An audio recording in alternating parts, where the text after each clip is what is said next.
Shalom, selamat sore. Perkenalkan, nama saya John Pakpahan. Hari ini hari Jumat, tanggal 24 November 2023.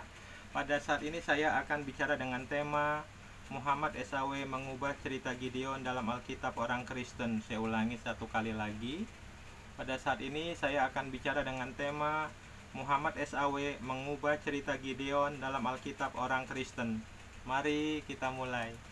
Dadah. Dadah. Dadah. Muhammad SAW mengubah cerita Gideon. Muhammad SAW mengubah cerita Gideon dalam Alkitab orang Kristen. Kita akan buka Alkitab dulu. Alkitab Hakim-Hakim 7 ayat 1 sampai 8. Adapun Yerubbaal, itulah Gideon, bangun pagi-pagi dengan segala rakyat yang bersama-sama dengan dia. Lalu mereka berkemah dekat mata air Harod. Perkemahan orang Midian itu ada di sebelah utaranya, dekat bukit More di lembah. Berfirmanlah Tuhan kepada Gideon, terlalu banyak rakyat yang bersama-sama dengan engkau itu daripada yang kukehendaki untuk menyerahkan orang Midian ke dalam tangan mereka. Jangan-jangan orang Israel memegah-megahkan diri terhadap aku, sambil berkata, tanganku sendirilah yang menyelamatkan aku. Maka sekarang serukanlah kepada rakyat itu demikian, siapa yang takut dan gentar, biarlah ia pulang, dari pegunungan Gilead. Lalu pulanglah 22.000 orang dari rakyat itu, dan tinggallah 10.000 orang. Tetapi Tuhan berfirman kepada Gideon, masih terlalu banyak rakyat, suruhlah mereka turun minum air, maka aku akan menyaring mereka bagimu di sana. Siapa yang kufirmankan kepadamu, inilah orang yang akan pergi bersama-sama dengan engkau, dialah yang akan pergi bersama-sama dengan engkau. Tetapi barang siapa yang kufirmankan kepadamu, inilah orang yang tidak akan pergi bersama-sama dengan engkau, dialah yang tidak akan pergi. Lalu Gideon menyuruh rakyat itu turun minum air, dan berfirmanlah Tuhan kepadanya, barang siapa yang menghirup air dengan lidahnya seperti anjing menjilat, haruslah kau kumpulkan tersendiri. Demikian juga semua orang yang berlutut untuk minum. Jumlah orang yang menghirup dengan membawa tangannya ke mulutnya ada 300 orang, tetapi yang lain dari rakyat itu semuanya berlutut minum air. Lalu berfirmanlah Tuhan kepada Gideon dengan ke-300. Lalu berfirmanlah Tuhan kepada Gideon, dengan ke-300 orang yang menghirup itu akan kuselamatkan kamu. Aku akan menyerahkan orang Midian ke dalam tanganmu. Tetapi yang lain dari rakyat itu semuanya boleh pergi masing-masing ke tempat kediamannya. Dari rakyat itu mereka mengambil bekal dan sangkakala. Demikianlah seluruh orang Israel disuruhnya pergi masing-masing ke kemahnya. Tetapi ke-300 orang itu ditahannya. Adapun perkemahan orang Midian ada di bawahnya di lembah. Itulah cerita Gideon di dalam Alkitab yang akan dirubah oleh Muhammad menjadi versi Muhammad SAW. Kita akan buka Al-Quran surat Al-Baqarah ayat 249. Kita buka Al-Quran surat Al-Baqarah ayat 249. Maka tatkala Talut keluar membawa tentaranya, ia berkata, sesungguhnya Allah akan menguji kamu dengan suatu sungai. Maka siapa di antara kamu meminum airnya, bukanlah ia pengikutku, dan barang siapa tiada meminumnya kecuali seceduk tangan, maka dia adalah pengikutku. Kemudian mereka meminumnya kecuali beberapa orang di antara mereka. Maka tatkala Talut dan orang-orang yang beriman bersama dia telah menyeberangi sungai itu, orang-orang yang telah minum berkata, tak ada kesanggupan kami pada hari ini untuk melawan Jalut dan tentaranya. Orang-orang yang meyakini bahwa mereka akan menemui Allah berkata, berapa banyak terjadi golongan yang sedikit dapat mengalahkan golongan yang banyak dengan izin Allah, dan Allah beserta orang-orang yang sabar. Ini tafsir, kita akan baca tafsirnya. Tafsir dari surat Al-Baqarah ayat 249, tafsir dari Jubdatut Tafsir min Fatil Qadir, Syekh Dr. Muhammad Sulaiman Al-Ashigar, Mudaris Tafsir Universitas Islam Madinah. Talut keluar dengan mereka dari negerinya dengan suatu sungai. Pendapat mengatakan sungai itu ada di antara Urdun dan Palestina, dan maksud dari cobaan ini adalah cobaan untuk menguji ketaatan mereka. Barang siapa yang taat untuk menahan diri dari meminum air setelah merasa kehausan, maka niscaya dia akan taat pada cobaan yang lain. Dan barang siapa yang melanggar dan dikalahkan oleh hawa nafsunya, maka dia akan lebih menyelisihi perintah saat cobaan yang keras lain menimpa. Dan Allah memberi keringanan bagi orang yang meminum sedikit air dengan menciduk.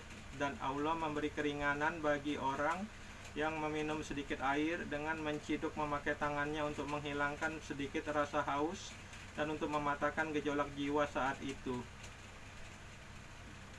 Yakni bukan termasuk sahabatku, bukanlah ia pengikutku, maksudnya yakni bukan termasuk sahabatku. Dan barang siapa tiada meminumnya, yakni barang siapa yang tidak mencicipinya kecuali menceduk seceduk tangan, maka dia adalah pengikutku.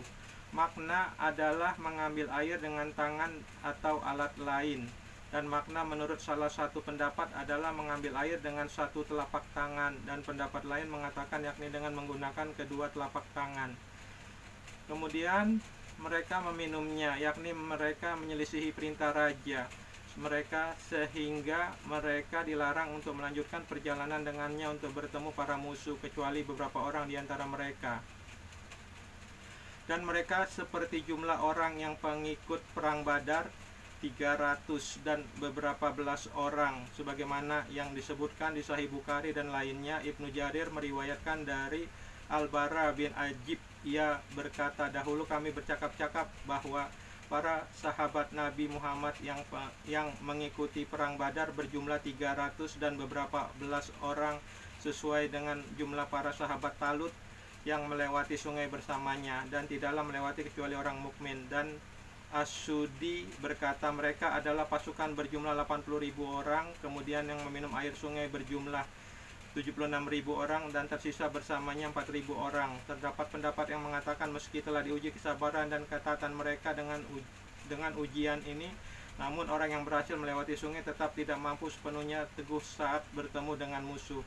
Maka tatkala Talut telah menyeberangi sungai itu, yakni ketika Talut telah menyeberangi sungai dan orang-orang yang beriman bersama dia, dan jumlah mereka yang taat kepadanya sedikit, namun mereka juga berbeda-beda dalam kuatnya keyakinan mereka, sehingga sebagian mereka berkata, tak ada kesanggupan bagi kami. Adapun orang-orang yang meyakini bahwa mereka akan menemui Allah berkata bahwa mereka akan berjumpa dengan Allah, dan berkata, berapa banyak terjadi golongan yang sedikit dapat mengalahkan golongan yang banyak, dan Allah beserta orang-orang yang sabar, yakni kemenangan itu bersama kesabaran dan bukan dengan banyaknya jumlah. Itu adalah tafsir dari surat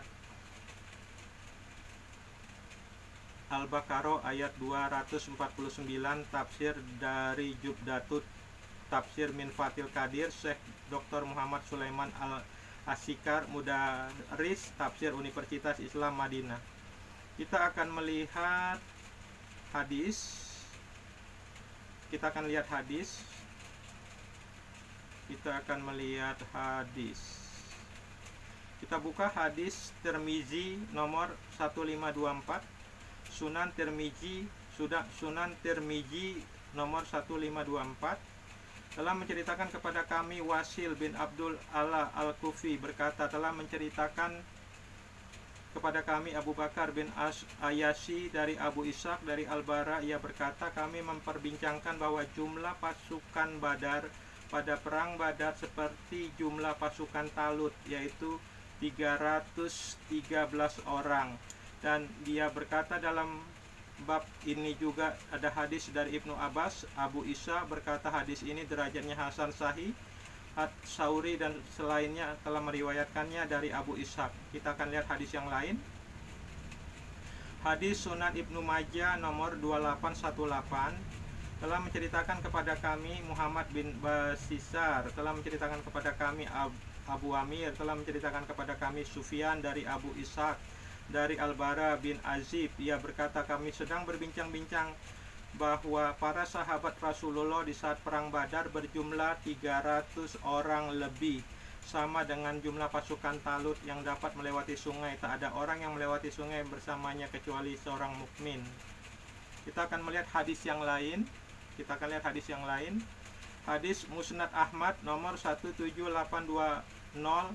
Hadis Musnad Ahmad nomor 17820 telah menceritakan kepada kami, Waki telah menceritakan kepada kami bapakku, dan Sufyan dan Israel dari Abu Ishak dari Al-Bara bin Azib. Ia berkata, kami sedang bercerita bahwa jumlah sahabat Rasulullah Shallallahu Alaihi Wasallam pada perang Badar dan jumlah tentara Talut pada perang Jalut adalah sebanyak 310 lebih, yang kesemuanya dapat melewati sungai. Tidak seorang pun yang dapat melewati sungai itu bersamanya kecuali seorang yang mukmin. Kita akan melihat hadis yang lain. Hadis Sahih Bukhari nomor 3664. Hadis Sahih Bukhari nomor 3664 telah menceritakan kepadaku Abdullah bin Abu Syaibah, telah menceritakan kepada kami Yahya dari Sufyan dari Abu Ishak dari Al-Bara, dan diriwayatkan pula telah menceritakan kepada kami Muhammad bin Katsir, telah mengabarkan kepada kami Sufyan dari Abu Ishak dari Al-Bara radhiyallahu anhu berkata, kami menceritakan bahwa jumlah pasukan Badar sekitar 310 orang seperti jumlah tentara Talut yang menyeberangi sungai, dan tidak ada yang dapat menyeberangi sungai melainkan orang beriman, di mana jumlahnya sekitar 310 orang. Itu adalah ayat-ayat Al-Quran, dan itu adalah ayat Al-Quran dan hadis-hadis yang mengubah cerita Gideon di dalam Alkitab orang Kristen. Saya ulangi, itu adalah ayat Al-Quran dan hadis-hadis yang mengubah cerita Gideon versi Muhammad SAW. Ini penjelasan dari saya. Keterangan dari John Pakpahan. Jadi jelas sekali terlihat dan terbukti dengan nyata bahwa Allah SWT, Muhammad SAW, dan Al-Quran suka mengubah-ubah firman Tuhan dalam Alkitab orang Kristen. Saya ulangi satu kali lagi karena ini sangat penting. Jadi jelas sekali terlihat bahwa terbukti dengan nyata bahwa Allah SWT, Muhammad SAW, dan Al-Quran suka mengubah-ubah firman Tuhan dalam Alkitab orang Kristen. Kita buka surat Ali Imran ayat 78. Sesungguhnya di antara mereka ada segolongan yang memutar-mutar lidahnya membaca Alkitab supaya kamu menyangka yang dibacanya itu sebagian dari Alkitab, padahal ia bukan dari Alkitab, dan mereka mengatakan ia yang dibaca itu datang dari sisi Allah, padahal ia bukan dari sisi Allah. Mereka berkata dusta terhadap Allah sedang mereka mengetahuinya. Kita buka Al-Quran surat Al-Maidah ayat 41. Hai Rasul, janganlah hendaknya kamu disedihkan oleh orang-orang yang bersegera memperlihatkan kekafirannya, yaitu di antara orang-orang yang mengatakan dengan mulut mereka kami telah beriman padahal hati mereka belum beriman, dan juga di antara orang-orang Yahudi. Orang-orang Yahudi itu amat suka mendengar berita-berita bohong dan amat suka mendengar perkataan-perkataan orang lain yang belum pernah datang kepadamu. Mereka merubah perkataan-perkataan Taurat dari tempat-tempatnya. Mereka mengatakan, jika diberikan ini yang sudah dirubah-rubah oleh mereka kepada kamu, maka terimalah, dan jika kamu diberi yang bukan ini, maka hati-hatilah. Barang siapa yang Allah menghendaki kesesatannya, maka sekali-kali kamu tidak akan mampu menolak sesuatu pun yang datang daripada Allah. Mereka itu adalah orang-orang yang Allah tidak hendak mensucikan hati mereka. Mereka beroleh kehinaan di dunia, dan di akhirat mereka beroleh siksaan yang besar. Kesimpulannya,